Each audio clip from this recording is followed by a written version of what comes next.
Attorney Draper Scott, accused of murdering wife's mother. Yeah, it sure looks like the same guy. That's what I thought when I saw it. It's him, Frankie. She was telling the truth. See? You have to let us go. You have to. Okay, wait a minute. The woman in the picture, that's not her. No, it's not me. Let me see it. Untie him, but watch him. Okay, babyface. Here, take a look at it. Do you recognize yourself? Well? He's in a trance, Frankie. The guy's out of his tree.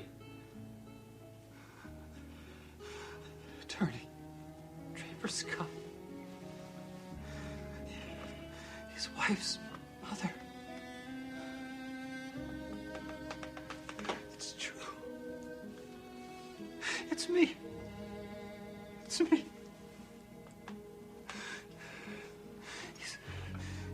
His wife. Oh my God. It's April.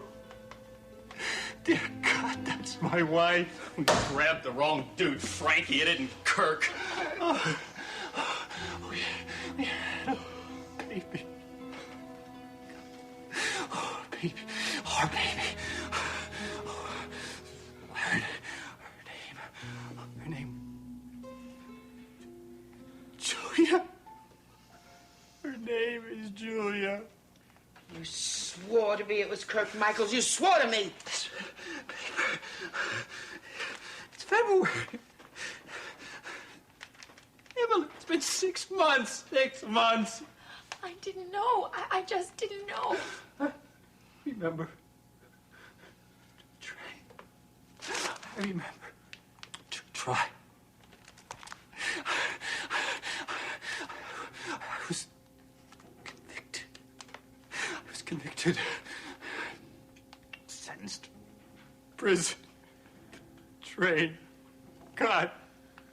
The train. Wrecked. Out. Noise. Then I smoke. Fire. There's a handcuff. The policeman. He let me get away. Yes, Kirk. Yes, you got away. And you came to me, remember? I took care of you. God, you have to remember that. April. My God, what does she know about this? What is she thinking? Well, she must think you're dead. After all, you were buried. I've got to go to her. I've got to You're going nowhere. Nobody's stopping me.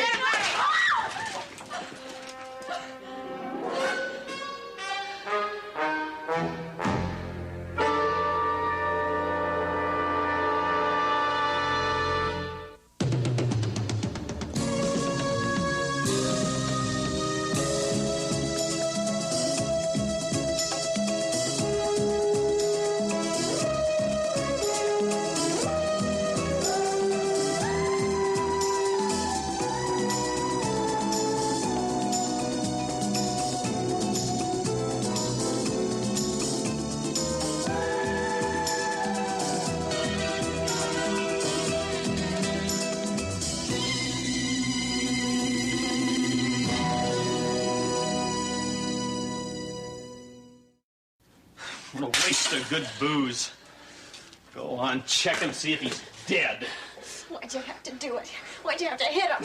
Because the party's not over yet, honey, and we didn't want him to leave just yet. But you know who he is now. You know he isn't Kirk Michaels. He's done nothing to you. Nothing at all. I'll tell you what he's done. He made us believe he was our old buddy, Kirk. Look, you have our money. You can keep it. Oh, don't worry about that, sweetheart. We intend to. Well, you can let us go then. We won't say a word. I promise to you. Oh, sure you won't. No. Well, then you can let him go. Keep me. You can keep me until you leave the country. Who said anything about leaving the country? I like it here. I'm a good 100% American. Oh, this is trouble, Frankie. I mean, look at this paper. Look at who this guy was. I mean, Draper Scott, one of Monticello's leading criminal attorneys, is a law partner of Michael Carr. former head of the City Crime Commission and retired chairman of the State Crime Commission. Okay, so you can read now. Shut up! Why, just listen to who his friends are, for Pete's sake. Police chiefs, cops, and DA. Shut up and let me think! Look, if we let this guy go now, everybody in that town that wears a badge is going to be hunting us down. They're going to have us for kidnapping as well as that payroll job. We won't say a word, I swear to you. Look, we are looking at a long time in the pen, Frankie. If we let them go. Thank God you didn't kill him.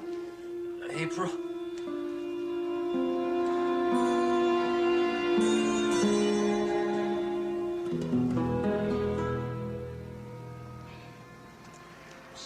I'm sorry. For what? Making you unhappy about me, that's the last thing I wanted to do. For the life of me, Logan, I just cannot figure out what's happened between us. Nothing's happened between us, not really. How can you say that? Something has gone terribly wrong. I know it. Is it me? Is it something I did? Look at me. Is it something I said? What? I know you, Logan. And you're very honest. And you're usually very consistent. But for some reason, unknown to me, you have been running very hot and cold. You're right there. I've been having my emotional ups and downs lately. Yeah, well, I'm a big girl, you know that. And if there's something that happened that made you change your feelings for me, I can handle it. My feelings haven't changed. Then why are you avoiding me like the plague? Look, I explained that. I just had to back off for a little while. I don't buy it, Logan. There's no reason for you to be afraid of your feelings for me. Just give me a little time, a little more time. I'll work it out. Let's work it out together. You're gonna have to trust me on this. It just has to be this way right now. You tell me that you love me, and yet you are shutting me out of your life totally, little by little. Is that what you want? No, God, no. I know how much you love Jamie, and yet you go and make some stupid promise to Raven to keep me from testifying. Tell me why. Well, I had my reasons. And I will tell you as soon as I can, but I can't tell you now. Trial starts next week. I am well aware of that. You're also well aware of the glowing report that child welfare expert gave Raven.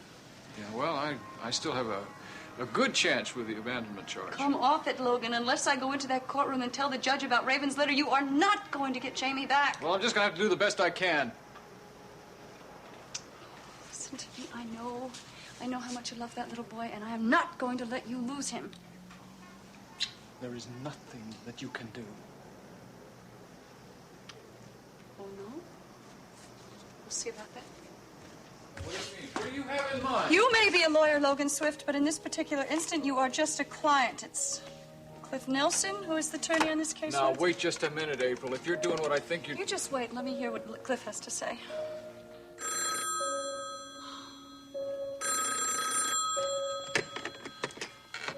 Nelson residence. Cliff, is that you? Usually the butler answers the phone, but he's down restocking the wine cellar. Who's this? This is April Scott. Listen, Cliff. April. Oh, I'm sorry. What can I do for you? It's actually what I can do for you, what I'm going to do for you. What do you mean? Well, as Logan's legal counsel, it is your responsibility to do anything and everything you can to see that he wins this custody case. Am I right? Everything's short of bribing the judge, yes. Well, I know how much you need my testimony, and I insist on being called. I would love to call you, but I don't think I can. I'm going to testify, Cliff. Maybe we better talk this over with Logan. Clifford Nelson, if you don't call me on that stand, you are as cowardly as your client. I want to call you, but I don't think the boss would agree. Obviously, the boss doesn't know what is best for him. Look, he has been making some strange moves. I'll give you that. If you lose this case, Cliff, you will be sentencing Jamie to life with Raven. I want you to think about how that will make you feel. April, I think about that every night. But apparently Raven has some sort of deal with Logan. You just tell Raven Swift that whatever deal she made with Logan is off. April, you just made my night. In fact, you just made my case. Well, when you know the particulars, you just give me a call, okay? I'll see you in court, Cliff. Bye. And I will see you in court, Mr. Swift.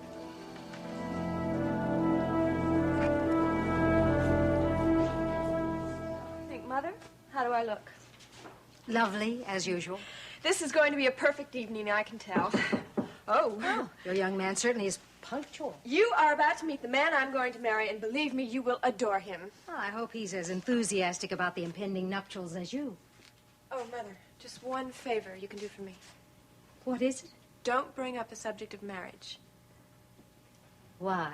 Well, you see, he had a very tragic first marriage, and he wants to marry me, but he's a little shy about it. And, of course, I'm still married, so... Of course, I understand. Not a word. Hello. Oh, come in. Don't you look dashing? And look what I have for you. Oh, you look fantastic. Hello.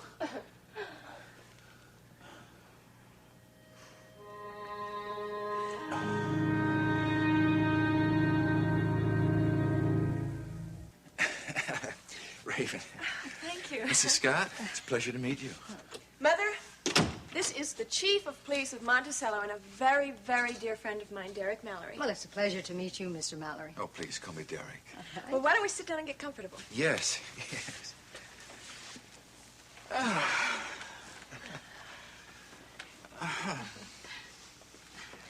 Oh, I trust you had a pleasant trip, Mrs. Scott? Oh, Nadine, please. Nadine? I am one of the original white knuckle flyers. Fortunately, we didn't encounter any great turbulence. Well, maybe you felt insecure on the plane, but believe me, you can feel very secure in Monticello thanks to Derek and the way he handles his police department. I must say I'm surprised to see someone so young in such a responsible position. He's the best-looking chief of police in history, and not only that, he is kind, he's very, very thoughtful, and he is so good with Jamie. He just loves him, don't you? Oh, Jamie, yes, he's a terrific little kid. I don't know who that could be. Could you get the two of us a drink? You know what I have. Sure.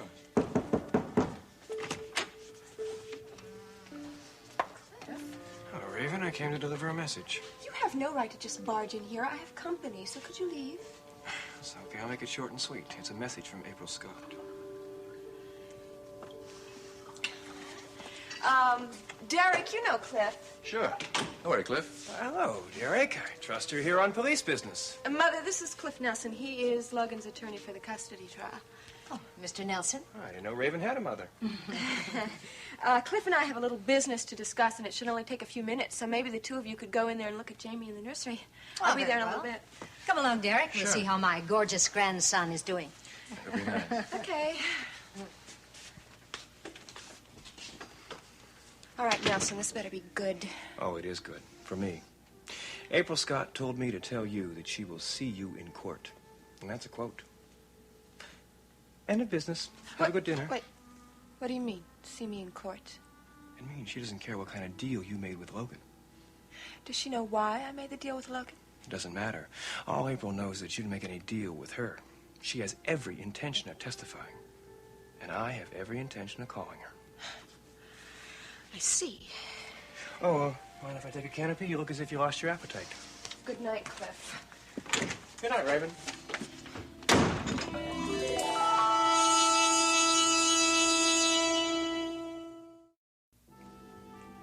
Kelly McGrath and his Poco puppets are a welcome addition to Monticello's night scene. Mr. McGrath is a talented puppeteer with an assortment of humorous and attractive little friends who he puts through their paces in a well-written, well-acted, and fast-paced review. Even though his act is performing nightly at the youth-oriented Unicorn Disco, young and old are encouraged not to miss one of the most entertaining and promising new talents to play Monticello in a very long time. How about that? Is that all? Isn't that enough? I was waiting for the reviewer to say something nice about you. Oh, that is a rave review. And the entertainment editor is really not that easy to please. You must have done fantastically well, Kelly. Congratulations. Look. Well, I have you to thank, Nancy. Oh, no. All I did was suggest that he stop by and catch one of your performances. The decision to publish a review, a good one at that, was strictly his. You earned this, Kelly. The review is good because you're good. Don't forget that. Well, I really appreciate it. You know, you ought to have a copy made of that and send it to your parents. They'd be so proud to see that. Hey, you know, you're right. I'll go down to that duplicating store in the morning and run off some copies. But right now, I have a new routine to practice. Kelly, would you mind putting that off for a minute?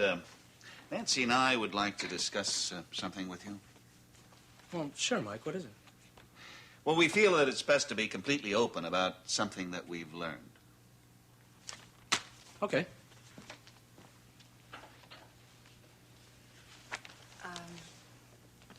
Kelly, the letter that we got from your parents, they told us what happened in Rome.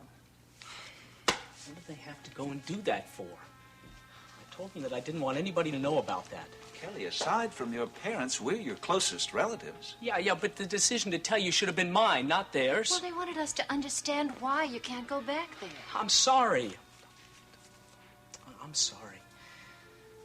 You see, you and Mike have been so good to me. I guess it's only fair that you should know the worst about me. Well, obviously, it was an unfortunate incident, and we're both very sorry it happened.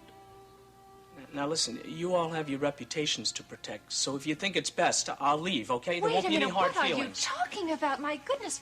For one thing, your parents told us that they are convinced that you're innocent of the charges that girl made against you. Yeah, I didn't so much as lay a hand on Karen. I swear, it was that lousy boyfriend of hers. Kelly, even though you've only stayed with us a brief time, we feel we've gotten to know you well enough to share your parents' faith in you.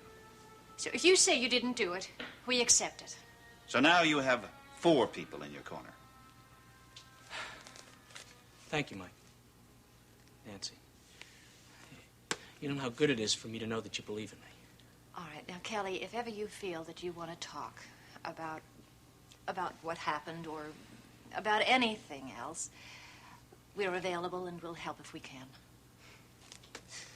You two are really terrific, you know that? We think we have a pretty terrific nephew, too. And I think there may be a 5th person in my corner, too. Oh? Who's the 5th? Well, remember that night that we had dinner over at the Kavanaughs? I told Jody. Yes, we thought you might have. And I think that she believed me. God, I sure hope she did.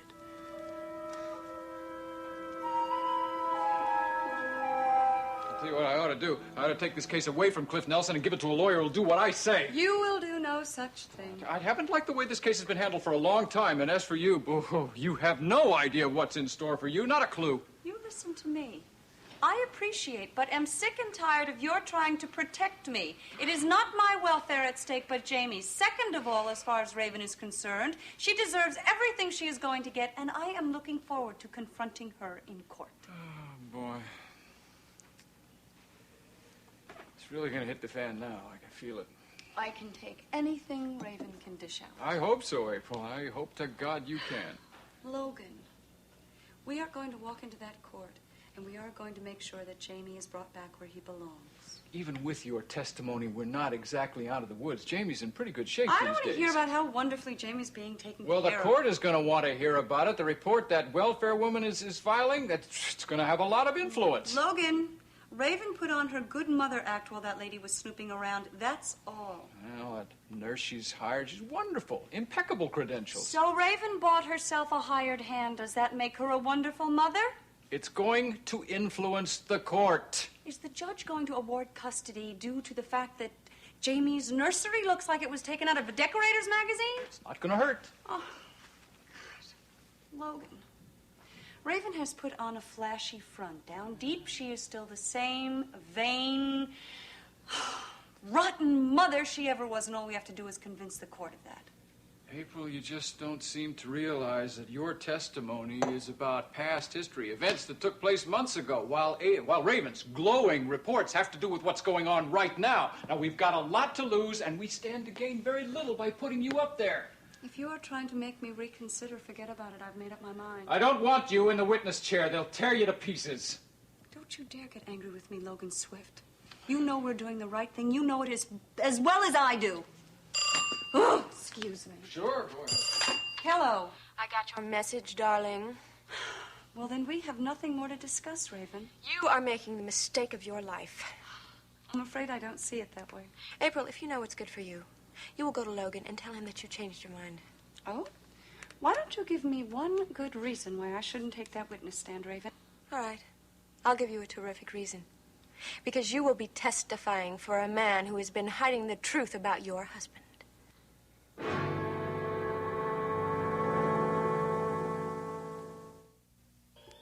Logan has been very busy behind your pretty little back.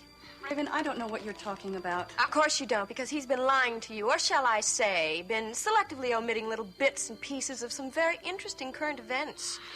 Has he told you about the autopsy? April, please, will you let me talk to her now, please? What autopsy? The autopsy they performed on Draper's body.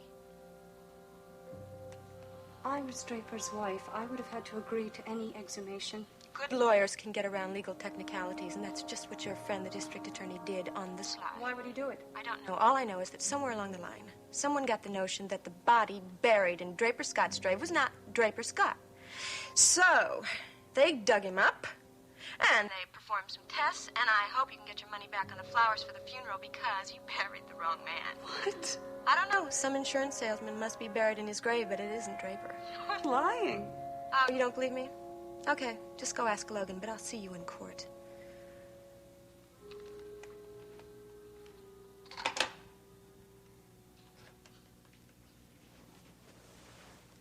All right. What Raven said about the autopsy, is it true? It's true.